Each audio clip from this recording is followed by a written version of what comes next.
उन्होंने इसकी कार्रवाई करने की मांग की है। आप लोग इसको आगे प्रोसेस करिए, हम हमारे FIR करिए, निष्पक्ष जांच होनी चाहिए।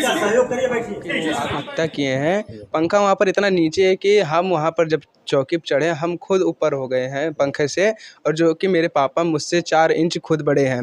वहाँ पर फांसी लगाने की कोई सवाल पैदा नहीं होती है। पुलिस वालों का क्या रवैया था जब आप वहाँ पे गए थे? पुलिस लोग आराम से बैठे थे, न कुछ कर रहे थे। बोले कि जब हम वहाँ पर पहुँचे तो बोले मेरे पापा कहाँ हैं? बोले बेटा आओ बैठो, अभी दिखा रहे हैं जी, फोर्स आ रही है जांच वाच करने के लिए। जो इनकी दूसरी शादी हुई थी, मायका कैसा संपन्न था? सर कुछ भी नहीं था, वो लोग कंगाल थे, दलिद्र, जिसको दलिद्र बोलते हैं। सिर्फ वहाँ तक कि उनके पास मतलब छत भी नहीं था उस टाइम। तो आलीशान घर दिख रहा है। अब तो आलीशान घर बनवा लिए हैं। तो किसके पैसे से हो गई? उपेंद्र पाठक के पैसे से। क्या उसका भाई कुछ करता होता? कुछ भी नहीं सर, ना उनका भाई कुछ करता ना उनके पिताजी कुछ करते हैं, सिर्फ गुंडेबाजी करते हैं जी। तो क्या लगता है आप लोगों को कि इस मामले में कैसे क्या हुआ होगा? सर वो लोग मर्डर किए हैं उनकी हत्या हुई है। तो जब इनकी शादी हुई है 2018 में हुई है जी, तो उसके बाद कैसा इनका बर्ताव क्या था रहा? इनका बर्ताव 4 साल 5 साल तक तो ठीक रहा, 2.5-3 साल से इनका बर्ताव कुछ अलग हो गया था जी। तो ये हम लोगों के प्रति इनका बर्ताव अलग हो गया। नहीं तो हम दोनों बहनें में बच्चों में उनकी जान बचती थी। मैं जो कहती थी अगर मामा ये चीज़ सही, हाँ तो बेटा ये सही है। लेकिन 2-2.5 साल मतलब उनकी शादी के 4-5 साल बाद से जो है कि वो उनका बर्ताव ऐसा हो गया कि सबसे पहले मुझसे ही उनकी दुश्मनी स्टार्ट हो गई जी। मतलब धीरे धीरे करके वो सबसे अलग करती गई, सबको अलग कर दी वो, यहाँ तक हम मुझको, उनके ननिहाल वालों को, उनके मौसी के यहाँ को, उनके गांव के लोगों से, उनके बच्चों से, लास्ट में उनकी माँ से भी उनको अलग करके, और तब उनके साथ ऐसा कांड हुआ है। जौनपुर जिले के गौराबाद शाहपुर थाना क्षेत्र के आरा गांव में मौजूद है। यहाँ पर उपेंद्र पाठक जी का ये घर है।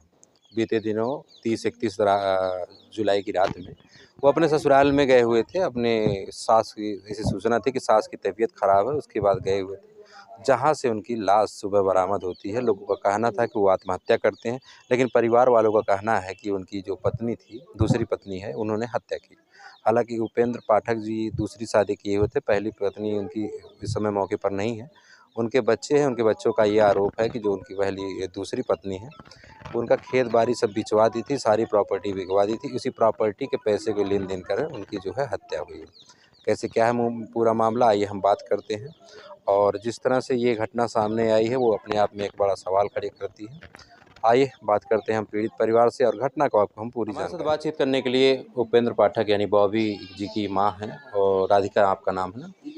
इन्होंने FIR दर्ज किया है बरदा थाना क्षेत्र में, मतलब बरदा में, कि इनके बेटे की जो इनकी बहू जो है, दूसरी बहू है, उन्होंने हत्या कर दिया। कैसे क्या है बातचीत करते हैं। यहाँ से वो कब गए थे, कै तारीख को गए? 30 तारीख को। 30 तारीख। हाँ 30 तारीख को गए थे। हाँ सब कुछ अच्छा, बताया गए हैं? कुछ नहीं, कैसे? हमने से बोल ही देते ना रहे। अच्छा, वो आपसे अलग रहते थे? अलग या अप्रैल से। अच्छा, अप्रैल से अलग रहते थे। आप अपना अलग बनाती खाती थी बच्चों को लेके, और वो अपना अलग रहते थे। तो क्या सूचना कैसे मिली, क्या हुआ है? चेन्नई फोन गए। चेन्नई में आपके पोते रहते? हाँ ठीक। तो रोज कहा लगे कि पापा के इतना लड़का के दुर्गत करवावे मरवावे, लेकिन लड़का हमारा कभी जवाब ना दे। गांव गिराव के सभी से केहू से पूछ सकते हैं। हाँ तो क्या सूचना मिला हुआ? कहा कि रोज के बताएं कि पापा के फांसी लगाए के मारना है सब जने। हाँ तो आप लोग यहाँ से गए हैं? हम ना जा पाए, ये लड़का गए। अच्छा ठीक। अब आप थोड़ा सा आप आइए। ठीक, मैं समझ रहा हूँ, आप आइए। आप उपेंद्र पाठक के लड़के हैं, इधर आइए, थोड़ा सामने आइए। आपका नाम? अनुज पाठक। ओ उपेंद्र पाठक के छोटे बेटे हैं हम। छोटे बेटे जी। आप जो उनकी पहली पत्नी के लड़के हैं? जी। ठीक है, क्या सूचना मिली बाबू, कैसे क्या मिली? हमारे यहाँ मतलब भैया फ़ोन किए थे, हमारे यहाँ नहीं, जैसे अम्मा के पास, तो आवाज़ इनके साफ नहीं सुन पा रहे थे। तो ये थोड़ा सा सुने थे, सब रोने लगे, तो हमारा नींद टूट गया। हम ऊपर सोए थे छत पर, तो ऊपर से हम नीचे आए मोबाइल सब लेकर। तो हमारे यहाँ 11:07 पर कार शशांक शुक्ला का मतलब उर्फ कार्तिक शुक्ला का फ़ोन आया मम्मी के नंबर से। ये कार्तिक शुक्ला शशांक कौन है? ये हमारे मम्मी सौतेली मम्मी की बहन के लड़के हैं। शादी आपके पिता ने किया उनके मम्मी बहन के लड़के हैं अच्छा जी। वो हमारे यहाँ फ़ोन किए, बोले कि तुम्हारे पापा फांसी लगा लिए हैं जी। हम थोड़ा गुस्सा में बोल दिए कि तुम लोग क्या कर रहे थे, देख नहीं रहे थे, छोड़ा बचा नहीं पाए। तो हम तो गुस्सा में बोल के तो हम दादी रोने लगी, तो आसपास के सब जुट गए। तो हम मेरा दोस्त है अरविंद नाम का, उसको हम फ़ोन किए कि थोड़ा गाड़ी लेकर आओ, चलना है। तो लेकर आया, तुरंत लेकर आया। तो हम लोग वहाँ पे अकेले ही हम सबसे पहले पहुँचे। उसके बाद 10 मिनट बाद चाचा मतलब गांव के सब पहुँच गए, चाचा उचा लोग। तो हम पूछे वहाँ सबसे पहले पहुँचकर कि मेरे पापा कहाँ हैं। तो बोल रहे हैं कि आओ बैठो बेटा, आओ बैठो हैं। बोल रहे हैं मतलब थोड़ा आ गया था कि मैं बोल रहा हूँ कहाँ है, दिखाओ हमको। नहीं दिखा रहे थे, बोल रहे हैं आओ बैठो, आ रही जांच करने के लिए, तो हम दिखाएंगे। तो जब आ गई फोर्स उन लोग का जांच करने के लिए, तो हम लोग जा रहे थे तो देखा, सबसे पहले देखा कि दरवाज़ा बाहर से बंद था, ताला लगा हुआ जी। ठीक। और वो सब बोल रहे हैं कि नहीं, हम लोग पुलिस लोग बोल रहे हैं कि हम लोग कहे हैं कि ताला मार दो, कोई आना जाना पाए जी। जब दरवाज़ा खोला गया लॉक, तो सबसे पहले हमारे पापा को सीधे एकदम वीडियो ले जाकर मेरे पापा के ऊपर दिखाने लगे, न कि घर के पीछे मतलब दरवाज़ा के पीछे, न तख्ता के नीचे, न कहीं पर। तो नहीं दिखाए, सीधे मेरे पापा को दिखाए। और ना कुंडी जो मतलब वीडियो में जी वो लोग तोड़ रहे थे, मतलब दरोगा लोग साफ दिखाए कि मेरा वो लोग तोड़ रहे हैं कि दरवाज़ा तोड़ रहे हैं बचाने के लिए। तोड़ रहे हैं तो जब तोड़ रहे हैं तो तोड़ा वीडियो, तो उसमें से जो कुंडी था न तनी से भी टूटी थी, न वहाँ टेढ़ा हुआ था, न कुछ नहीं हुआ था। एक खरोच नहीं आया था उसमें, न लकड़ी तनी से हिली थी। और वो सब बोल रहे हैं कि हम लोग तोड़े हैं। तो वहाँ जब पहुँचे तो हम एक मनीष नाम का हमारे ऊपर दबाव डाला था कि बाबू चलो अब 100 को उतार लो, अब जो हो गया है जी। तो हम लोग बोले, हम मतलब मैं बोला कि ठीक है, 10 मिनट थोड़ा 10-5 मिनट टाइम दीजिए, हम आ रहे हैं, घर वाले से पूछ लेते हैं। तो नहीं, बोले जो करना है जल्दी करो, समय नहीं है बस। तो हम थोड़ा घर वाले से पूछे, फ़ोन नहीं उठाए। तो भैया शायद उठाए कि क्या बोले, हम बोले कि शायद कि उतरवा लो। हम नहीं सुन पाए, फ़ोन काट दिया था तुरंत। तो हम जाकर उतरवाएँ, उसमें से उतरवा कर जब उतरवाए तो वो लोग बोल रहे कि फांसी है। हम बोले नहीं, फांसी नहीं, किधर से आप सबको दिख रहा है फांसी है, ऐसे कोई फांसी लगाता है। फिर वो बोले नहीं बाबू, ये आत्महत्या ही किए हैं। मतलब वो इतना दबाव डाल दिए थे मेरे ऊपर, और पापा के शव देखकर मैं खुद मतलब कुल मिला जुला के मामले को दबाने का प्रयास किया जी। यही है ना जी। आगे बढ़ने से पहले मैं आपको बता दूं कि वो जो सुप्रिया पाठक थी यानी इनकी सौतेली माँ, यहाँ का जितनी भी प्रॉपर्टी थी सब बेचवा दी। अभी हाल ही में उसने 36 लाख की कोई ज़मीन बेची थी, जिसका सारा पैसा जो है वो अपने भाई यानी कि उपेंद्र पाठक के अलग अलग अकाउंट में वो ट्रांसफ़र करवा दी। और एक बॉन्ड उन्होंने भरवाया था, जो होता है कौन सा बॉन्ड था वो, LIC का कोई बॉन्ड हो, उसमें नॉमिनी जो है वो अपनी पत्नी के भाई के नाम पे, जो दूसरी पत्नी है उनके नाम पे। आइए और भी परिवार के लोगों से भी बात करते हैं। आप कौन हैं? जी मैं उनकी भांजी हूँ सर। अच्छा, उनकी भांजी हैं। जी। तो क्या आप तो यहाँ पे रही होंगी बचपन से? जी मैं बचपन से यहाँ पे पली बड़ी हूँ। मेरा हाँ, जब से मेरी मम्मी डेथ की है, मैं 2 साल की थी, तब से मैं यहीं पे रहती हूँ। जब इनकी शादी दूसरी होती है, मान लीजिए पहली पत्नी क्या हुआ था उनके साथ? पहली पत्नी से थोड़ा मनमुटाव हुआ था, लड़ाई झगड़ा हुआ था, तो वो अपने मायके चली गई थी। ना ये उनको लेने गए, ना वो यहाँ आए। अच्छा, बच्चे यहीं रहते हैं? बच्चे यहीं रहते तो थे। जब इनकी शादी हुई है 2018 में हुई है, जी। तो उसके बाद कैसा इनका बर्ताव क्या था, रहा? इनका बर्ताव 4 साल 5 साल तक तो ठीक रहा। 2.5-3 साल से इनका बर्ताव कुछ अलग हो गया था जी। तो ये हम लोगों के प्रति इनका बर्ताव अलग हो गया। नहीं तो हम दोनों बहनें में बच्चों में उनकी जान बसती थी। मैं जो कहती थी अगर मामा ये चीज़ सही, हाँ तो बेटा ये सही है। लेकिन 2-2.5 साल मतलब उनकी शादी के 4-5 साल बाद से जो है कि वो उनका बर्ताव ऐसा हो गया कि सबसे पहले जी। क्या कुछ छोड़ ओढ़ के गई हैं? सब नहीं कुछ? सर, आप देख सकते हैं उनके यहाँ पे वो एक दाना नहीं छोड़ के गई हैं। दाल चावल से लेके हम मतलब यहाँ से वो धीरे धीरे करके सारी सामान वहाँ पहुँचा देती थी। कुछ तो बिकवा देती थी और कुछ वो मतलब वहाँ पहुँचा देती थी। तो अच्छा, मैं ये जानना चाहता हूँ कि जी। जो इनकी दूसरी शादी हुई थी, जी। मायका कैसा संपन्न था? सर कुछ भी नहीं था, वो लोग कंगाल थे, दलिद्र, जिसको दलिद्र बोलते हैं। सिर्फ वो वहाँ तक कि उनके पास मतलब छत भी नहीं था उस टाइम। तो आलीशान घर दिख रहा है। अब तो आलीशान घर बनवा लिए हैं, तो किसके पैसे से हो गई? उपेंद्र पाठक के पैसे से। क्या उसका भाई कुछ करता और कुछ भी नहीं सर, ना उनका भाई कुछ करता है ना उनके पिताजी कुछ करते हैं, सिर्फ गुंडेबाजी करते हैं। जी तो आपको क्या लगता है आप लोगों को कि इस मामले में कैसे क्या हुआ होगा? सर, वो लोग मर्डर किए हैं, उनकी हत्या हुई है। वो सर, वो ऐसे इंसान वो थे, इतने अच्छे इंसान वो थे कि जो उनकी बहन ख़त्म हो गई, जब बहन मर गई अपने जीजा के ऊपर कुछ कार्रवाई नहीं की है वो तब अपने आप को कुछ नहीं किए, अपने बहन के बच्चों को लाके पाल पोस के बड़ा किए, उसकी शादी विवाह के पढ़ाया लिखाए, तब वो बंदा नहीं टूटा। तो वो मतलब छोटी सी बातों को लेके कैसे टूट के कैसे वो अपने आप को फांसी लगा सकता है। क्या घटना वाले दिन ऐसा सुना जा रहा है कि 10 लाख लेके कचहरी भी बुलाए?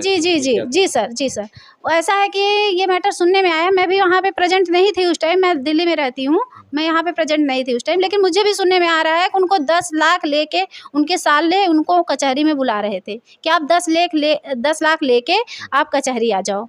तो इन पे उस टाइम पैसे थे नहीं, तो ये आनाकानी करने लगे लोगों से। जी, फिर उसके बाद ये यहाँ तक कि छोटी सी बच्ची तक का ये जीवन है, उसके कान से बाली तक निकलवा ली, उसका पायल तक निकलवा ली अपनी छोटी बहन। जी, 28 तारीख को उसका व्यवहार इतना अच्छा हो गया लेडीज़ का कि अपनी मतलब छोटी सी बच्ची के कान में जो पड़ा था वो भी निकलवा के पहन के तब गई है, जबकि उसके पास कम से कम ना कुछ तो 60 से 70 लाख का ज्वेलरी होगा। हर मंथ में वो कुछ ना कुछ बनवाती थी, उसकी इमेज हम लोग को भेज के जलाती थी, दिखाती थी, लेकिन हम लोगों को मतलब ऐसा लगा भेजती थी और फिर डिलीट कर देती थी कि हमारे पास वो कुछ प्रूफ ना रह जाए। जी, आप उनकी बेटी हैं? जी, बड़ी हैं आप? जी, मेरा नाम स्वाति तिवारी है, मैं उपेंद्र पाठक की बड़ी बेटी हूँ। आप तो घर पे मान लो शादी होने के बाद चली होंगी, लेकिन जब तो रही होंगी, जब यहाँ पे थी, कैसा व्यवहार था पापा का? पापा का व्यवहार तो पहले अच्छा था, बस यही 2-2.5 साल से उनका बर्ताव इतना ख़राब हो गया कि मतलब वो सबसे रिश्ता तोड़ा चुकी थी, परिजन लोग से, आजू बाजू से, रिलेशन से, बहन बेटी से, बेटे से, माँ से, सबसे तुड़वा के जब सबसे रिश्ता हटवा दी तब एक कांड की है वो औरत। जब जान इनके पास 1 इंची खेत सामान ना रही कुछ छुछ समझ के जब पैसा मांगे ना दें और पैसा के कारण जान लेते गए, मारते गए। और जौन मर्द रहा कि 4 जन कुछ न कह पाते, मनई से मरवावा गहन 2-4 जने और जुट 4 लोग की बात नहीं है, 4 जन तो उनका कुछ कर भी नहीं सकते थे और मेरे पापा खुदकुशी भी नहीं कर सकते थे, ये हम दावा से कह सकते हैं। बोल रहे हैं कि वो आत्महत्या किए हैं। पंखा वहाँ पर इतना नीचे है कि हम वहाँ पर जब चौकी पर चढ़े हम खुद ऊपर हो गए हैं पंखे से, और जो कि मेरे पापा मुझसे 4 इंच खुद बड़े हैं। वहाँ पर फांसी लगाने की कोई सवाल पैदा नहीं होती है। अच्छा। जी, पुलिस वालों का क्या रवैया था जब आप वहाँ पे गए थे? पुलिस लोग आराम से बैठे थे, न कुछ कर रहे थे। बोले कि जब हम वहाँ पर पहुँचे तो बोले मेरे पापा कहाँ हैं? बोले बेटा आओ बैठो, अभी दिखा रहे हैं। जी, फोर्स आ रही है जाँच वाँच करने के लिए। अच्छा, जब वो अपनी जितनी प्रॉपर्टी सब बेच उच रहे थे, आप लोगों ने कभी विरोध नहीं किया? नहीं, कभी हम लोग को टोका ही नहीं, न क्या कर रहे हैं क्या कुछ कर रहे हैं, ये हम लोग कभी विचारा ही नहीं। अब तक कितनी ज़मीन वो बेच चुके हैं? वो 14 बीघा तक बेच दिया 14 है। बीघा वो जी पूरा बेच। जी। उस टाइम मैं आवाज़ उठाई थी। अच्छा, आपने बोला था? जी, उस टाइम क्योंकि जब वो प्रॉपर्टी बेच रहे थे तो इस बच्चे को मारे थे उस टाइम, इस बच्चे को मारे थे। ये बच्ची यहाँ पे प्रेजेंट थी, मैं तो थी नहीं, मैं तो मैं उस टाइम आवाज़ उठाई थी, मैं फ़ोन करके उनसे संपर्क करना चाहिए। मैं बोली मामा आप ये क्या कर रहे हो? तो बोल रहे हैं कि हमारे घर के मैटर में तुम मत बोलो। अच्छा। तो मैं शादी ब्याह तुम्हारा कर दिया हूँ, तुम अपने घर पे सुखी सुखी रहो। अरे तुम्हारी शादी वही की है? जैसे हमारे पापा और वो मिल के किए हैं। जी, मतलब पाल पोस के यही बड़ा किए थे, तो मदद किए हैं, जब मदद किए थे, बहुत कुछ किए हैं हमारे लिए जो किए हैं, देखिए उसमें कोई ये बात नहीं है। लेकिन उस टाइम तो मुझे कह रहे हैं कि तुम ऐसा तब खेत वोत नहीं बेचा करते थे, तब मैं स्टील प्लांट में काम करते थे। जी, तो उस टाइम में मुझसे मैं बोली कि मामा आप ये क्या कर रहे हो? तो कह रहे हैं आपकी शादी कर दिया हो ना, तो आप अपने आप से मतलब रखो, अपने ससुराल से मतलब रखो, आप अपना ससुराल देखो, ये हमारा फैमिली मैटर है। तो मैं यहाँ तक भी उनसे बोली कि मामा ऐसा है कि आप मुझे कुछ ज़मीनें, जब आप बेच ही रहे हो तो कुछ ज़मीन मुझे दे दो, मेरे पास मुझसे पैसे ले लो, और ऐसा है कि आप मतलब उसको आप जब तक मैं नहीं आती हूँ तो आप उसकी खेती वेती करवाना। तो कह रहे हैं तुमसे कौन बोल दिया मैं ज़मीन बेच रहा हूँ? मैं बोली मैं सुनने में आया, भाई नहीं बेच रहे हो, अगर बेचने का विचार होगा तो मुझसे बता देना। तो कह रहे हैं कि तुम अपना ससुराल संभालो, यहाँ से तुम्हें कोई मतलब नहीं है, तुम शादीशुदा हो, तुम्हारा शादी कर दिया हो बेटा, तुम अपना घर संभालो। यहाँ से जाने के बाद सुप्रिया सब कुछ उठा ले जाती है, राशन सब कुछ भैया, राशन पानी से लेके हर चीज़, जेवर से लेके गहने, मतलब हर चीज़ लेके चली गई जी। और एक दिन का ये काम नहीं, वो धीरे धीरे करके पहुँचाई है जी। तो क्या अभी कैसे अंतिम संस्कार वगैरह कैसे? अंतिम संस्कार बस उनके कुछ दोस्त, उनके गांव के कुछ लोगों ने मदद करके उनका अंतिम संस्कार करवाया है। अब आगे का क्रियाक्रम? आगे का क्रियाक्रम जो है, अभी हम लोग बहन बेटी आए हैं, अब जो हम लोगों से बन पड़ेगा हम लोग करेंगे, बाकी और गांव वाले मिल के करेंगे ना, जो हमारे रिश्तेदार हैं सबसे हेल्प लेंगे भाई, उनका तो किसी तरह से करना तो है ही। तो देखा आपने कि किस तरह से एक दूसरी शादी करना, एक ब्राह्मण परिवार आज पूरा बिखर गया है। जिनके पास करोड़ों की संपत्ति होती थी, आज उनके पास अंतिम संस्कार के लिए, ये देखने के लिए महल हवेली आपको दिख रही होगी, अब ये कुछ सालों पहले बनी होगी, लेकिन अब यहाँ पर कुछ नहीं। ये बरामदा खाली भी, बरामदा भी कुछ दिन पहले बना है, बाकी और पूरी जो है घर, उनकी माता जी जो हैं, ये हमारी नानी जी राधिका पाठक, ये अपनी ज़मीन बेच के अपनी बड़ी वाली पोती की शादी करी हैं और ये घर बनवाई थी। बरामदा वो जो ये 14 बीघा ज़मीन बिका है, इसमें से सिर्फ वो ये बरामदा बनाए हैं और एक छोटा सा, बिल्कुल छोटा सा। मेरा भाई मतलब स्टील प्लांट में अनुराग पाठक, राज पाठक काम कर रहा था। वो हर महीने 10,000, 12,000, 20,000 ऐसे जैसे बोल देते, महीने में ही नहीं, अगर बोल देते थे कि राज हमें इतना पैसा चाहिए तो कहीं से भी करके उनको पैसे देता था। मरने के कुछ दिन पहले भी उसकी सैलरी मिली थी, उसने अपनी सैलरी इनको भेज दी थी। अच्छा जी। और खाली वही बस अपने बेटे की कमाई से और अपनी कमाई, मतलब ये ज़मीन के बिकने से बस यही एक काम किए हैं वो, ये सिर्फ बरामदा बनाए हैं और एक छोटा सा गौशाला बनाए हैं जिसमें से 2-4 गायें हैं। आप जिस दिन वो गए थे, मान लीजिए घटना वाले 30 तारीख को, कहाँ थे आप? मैं अपने दोस्त के 29 तारीख को यहाँ पर उतरा है, 6 बजे यहाँ घर आ गया था। तो 2 घंटे घर पे रुका था, तो 8 बजे यहाँ से निकला। पापा का बस एक ही बार चेहरा देखा, उधर गए, बस वही देखा। किसी से बता के वो कोई नहीं, किसी से नहीं बताए। तो साथ में क्या पत्नी भी गई थी? नहीं, पत्नी, हाँ साथ में पत्नी भी गई है जी। तो किस हालत में वो गई थी, मतलब हड़बड़ाहट में गई थी, क्या बता गए? सर वो जाने को तैयार नहीं थे। लोगों का ये हमारा मतलब, जैसे इन लोगों का कहना है, उनका भी उनके साथ, उनको गाय मार दी थी, उनको चोट लगा था, तो वो जाने को तैयार नहीं थे। लेकिन पत्नी उनको प्रताड़ित करके लेके गई है बिना चप्पल के, उसका चप्पल यहीं पड़ा है, उनका जूता पड़ा है, मतलब सब कुछ है, वो सिर्फ चप्पल पे गए हैं यहाँ से। वो मामा जी हमारे खाली चप्पल पहने हुए थे। वास्तव में सास उनकी बीमार थी? कुछ नहीं था सर, सास उनकी कहीं बीमार नहीं। ये है मतलब वो जैसे वहाँ दिखाया जा रहा है पुलिस थाने में बरदा के, और पुलिस थाने में बरदा के जो एसएसओ साहब है, हम लोगों की बातें सुनने के लिए तैयार नहीं है। बस जो अपना कोई भी, अगर मेरा भी आप लोग दरवाज़ा बंद करके 10 पैर मारिए, देखिए टूट जाता है, कदापि नहीं टूटेगा। और बस वही दिखाए हैं, और फिर हमारी बात सुनी नहीं जा रही है प्रशासन, हमारी बात सुनी नहीं जा रही है। बात यह है कि जब यहाँ तक कि लाठी चार्ज हुई, लाठीचार्ज? हाँ, पुलिस वाले बोलन कि आप लाठी चार्ज हुई, तो हम लोगन के गुस्सा लाग के, तो लाठी चार्ज तो हम लोगन का, तो हम लोग ईटा पाथा से चार्ज कराओ। ठीक। जब यहाँ के लोगों को पता चलता है ऐसी वारदात हो गई, तो गांव से काफ़ी लोग गए हुए थे वहाँ पर, काफ़ी गहमा गहमी हुई थी थाने से लेकर घर तक, लेकिन बस पुलिस ने आत्महत्या का रूप इसे दे दिया। हालांकि मैं पुलिस अधीक्षक आजमगढ़ से मैं चाहूँगा, निवेदन है मेरा कि इस परिवार की जो भी मांग है उसको पूरी की जाए। एक निष्पक्ष जांच हो, टीम गठित करके उसके बैंक के ट्रांजैक्शन जो है, उसके कॉल डिटेल है, सब कुछ चेक किया जाए, क्योंकि बहुत सारे आजकल तकनीकी चीज़ें हैं जिससे जांच होने के बाद ये मामला स्पष्ट हो पाएगा। ठीक है, तो क्या मांग है ये बताइए, अगर आपकी ये वीडियो मुख्यमंत्री महोदय देख। बस हमारी यही मांग है, इंसाफ चाहिए हम लोग को, बस और कुछ नहीं। हमें इंसाफ चाहिए, हमारे पापा को इंसाफ चाहिए। उस औरत को, उनकी वाइफ को कड़ी से कड़ी सजा मिलनी चाहिए। उनकी वाइफ को ही नहीं, उनके पूरे सदस्य को, जितने इस हत्या में शामिल हैं, जितने लोग, उनकी सास, ससुर, उनकी साले की वाइफ, उनके साली का लड़का, मतलब जितने भी लोग सम्मिलित हैं, और उनके गांव के भी 1-2 लोग सदस्य इसमें शामिल हैं। उन लोगों का नाम हमें नहीं पता है, लेकिन सम्मिलित हैं इसमें। हमें बस उनकी जो है, उनको सजा चाहिए, हमें बस इंसाफ चाहिए।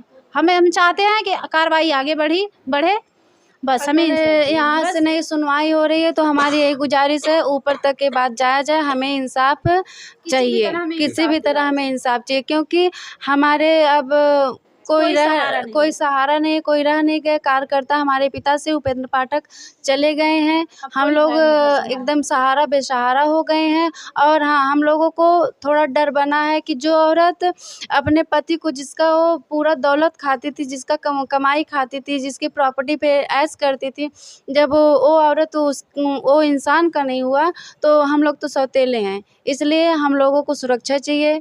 अगर हमारे घर में कुछ भी घटना घटित हो रहा है तो इसके जिम्मेदारी उनके हमारे पिताजी के ससुराल वाले होंगे। चलिए, आपकी इस वीडियो पे क्या प्रतिक्रिया आप लोग भी कमेंट करके बताइएगा। अब आगे देखते हैं इस मामले में क्या नया अपडेट मिलेगा। तो फिलहाल अभी तक के लिए इतना ही, फिर मिलते हैं किसी नेक्स्ट वीडियो में, तब तक के लिए जय हिंद।